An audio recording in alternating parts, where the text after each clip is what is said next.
कल कह रहे थे हमारे मित्र, बजट का जिक्र कर रहे थे, बजट कम कर दिया गया।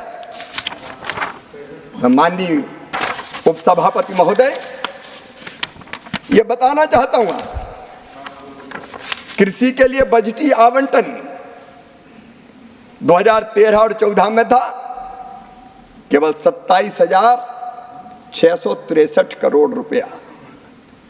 2024-25 में ये बढ़कर हो गया 1,32,470 करोड़ रुपया, और ये केवल कृषि विभाग का है। एग्रीकल्चर एंड एलाइड सेक्टर जोड़ दिए जाए तो माननीय अध्यक्ष महोदय, इसमें फर्टिलाइजर की सब्सिडी भी अगर जोड़ दी जाए तो फर्टिलाइजर, सहकारिता, पशुपालन, डेयरी, फूड प्रोसेसिंग, फिशरीज, इन सबको जोड़ दिया जाए तो ये बजट बढ़ के हो जाता है, ये इनका है 1,32,000 तो मैंने बताया कृषि, 152 एलाइड सेक्टर और फर्टिलाइजर सब्सिडी वगैरह सब जोड़ दी जाए तो इसमें 1,75,446.55 करोड़ और जोड़ेगा। मानिए आपके समय तो ये डिपार्टमेंट एक थे, आप कितने देते थे? माननीय उपसभापति जी, बजट का पर्याप्त प्रावधान है और इसमें सिंचाई तो जोड़ा ही नहीं, सिंचाई तो जोड़ा ही नहीं। जल शक्ति मंत्रालय अलग है, वो सिंचाई के प्रबंध के काम में लगा है। उत्पादन अगर हमको बढ़ाना है तो माननीय उपसभापति जी, पहली प्राथमिकता होगी किसानों के सूखे खेतों में पानी पहुंचाने की।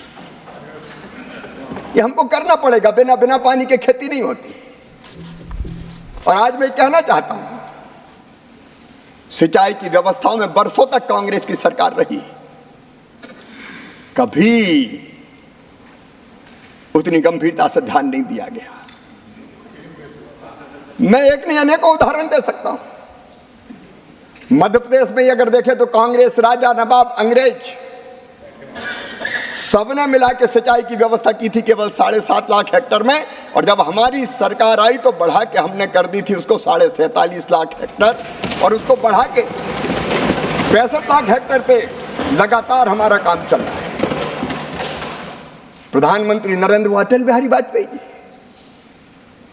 रिवर लिंकिंग की बात उन्होंने की, और रिवर लिंकिंग के प्रोजेक्ट को अगर सबसे पहले साकार किसी ने किया तो गुजरात में जब मुख्यमंत्री थे नरेंद्र मोदी जी, तो उन्होंने किया। नर्मदा जी के पानी को कई नदियों में प्रवाहित करके उन्होंने जो नदियां समाप्त हो गई थी उनको जीवित करने का काम किया। भाजपा शासित राज्यों ने कई जगह काम किया, मध्य प्रदेश में भी। मैं जिनका बहुत आदर करता हूं, पूर्व मुख्यमंत्री रहे आदरणीय दिग्विजय सिंह जी भी यहां बैठे। जब रिवर लिंकिंग की बात आई और यह कहा गया कि क्या नर्मदा जी को क्षिप्रा जी से जोड़ा जा सकता है, तब उत्तर था उधर से कि नहीं, इम्पॉसिबल।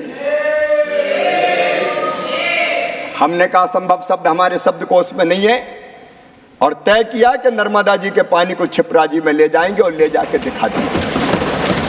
नर्मदा क्षिप्रा, नर्मदा जी गंभीर, नर्मदा जी पार्वती, नर्मदा जी काली सिंध, सबको जोड़ने का काम हुआ।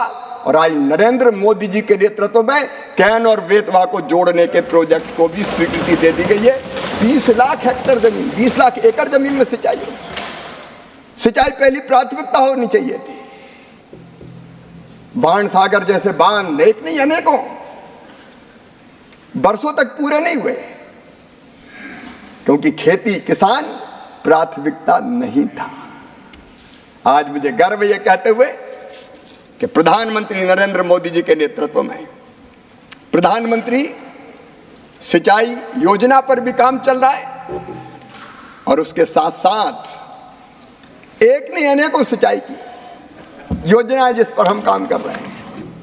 सूक्ष्म सिंचाई की योजनाओं पर हमारा काम चल रहा है। माननीय सभापति महोदय, मेरा सौभाग्य है आपके सामने कृषि पर बोलने का मुझे अवसर मिल रहा है। मैं निवेदन कर रहा था कि पुरानी सरकारों की, कांग्रेस की सरकारों की प्राथमिकताएं गलत थी। यह सरकार भारतीय जनता पार्टी की, एनडीए की। हमने लगातार प्रयत्न किए, उत्पादन की बात हो रही थी। आज मैं बताना चाहता हूं, इन अच्छे प्रयत्नों के कारण सिंचाई के हमने उत्तम बीजों का, आईसीआर ने उत्तम बीज बनाए और अभी भी 109 नई बीज की क्वालिटी हम जारी करने वाले हैं।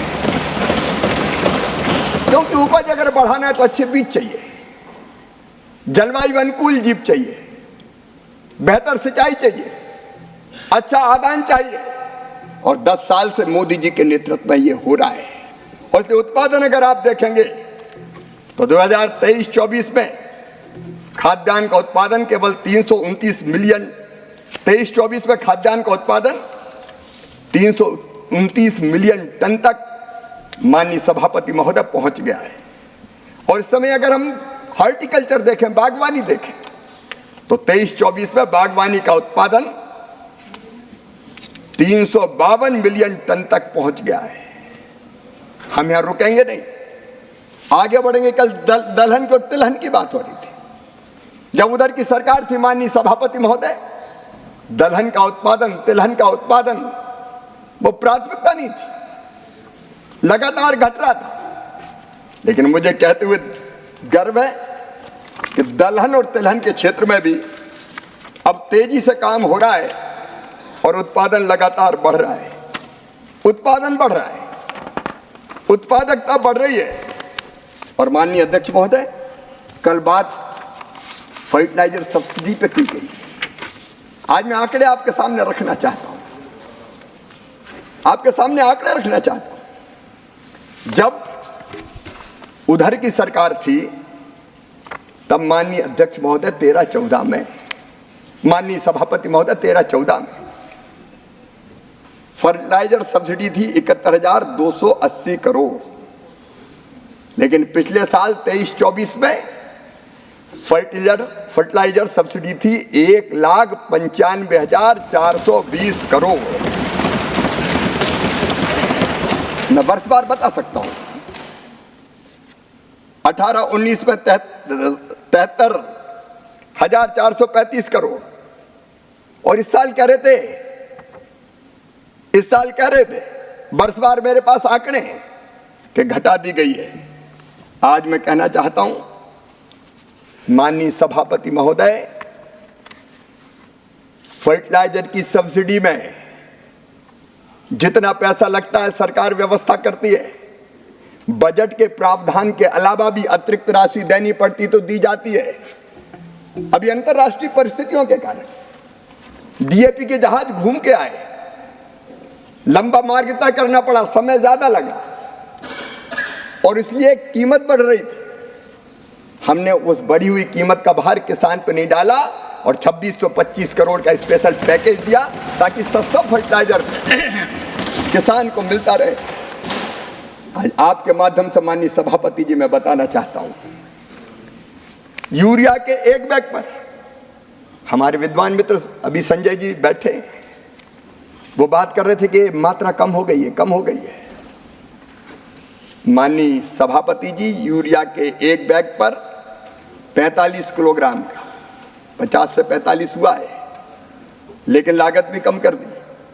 अब 45 किलोग्राम पर सरकार सब्सिडी देती है 2,100 रुपया। ये मोदी जी की सरकार देती है। किसानों के लिए केवल 266 रुपया में मिलता है। 2366 रुपए का यूरिया किसान को 266 रुपया में देती है ये मोदी जी की सरकार, भारतीय जनता पार्टी की सरकार। माननीय सभापति जी, डीएपी का एक बैग 50 किलोग्राम का सरकार सब्सिडी देती है 1,083 रुपया। कुल कीमत पड़ती है 2,433 रुपया, लेकिन किसान को मिलता है 1,350 में। हमने इस कीमत को ग्रोथ कभी बढ़ने नहीं दी।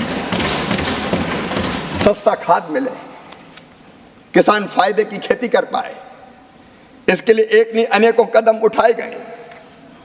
और माननीय अध्यक्ष, माननीय सभापति महोदय, मैं आपके माध्यम से आश्वस्त करना चाहता हूं, देश के करोड़ों किसान भाइयों और बहनों को यह सस्ता खाद मोदी जी की भारतीय जनता पार्टी की सरकार देती रहेगी। मैं पानी की बात कर रहा था। पर ड्रॉप मोर क्रॉप, प्रधानमंत्री जी ने मंत्र दिया। पानी की कमी पर कई माननीय सदस्यों ने चिंता जाहिर की थी।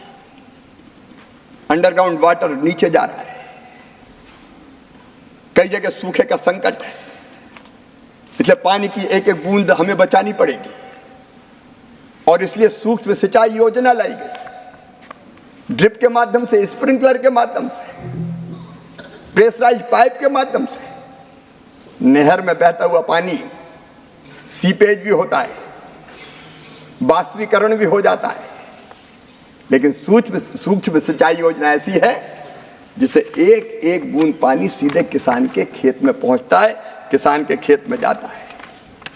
पिछली सरकार को पानी का महत्व नहीं मालूम था। माननीय सभापति जी, अब सूक्ष्म सिंचाई योजना में अगर आप देखेंगे तो इस सरकार ने 23-24 तक 14-15 से 21,312 करोड़ रुपया खर्चा किए हैं। और हमने तेजी से क्षेत्रफल को बढ़ाने का काम किया है।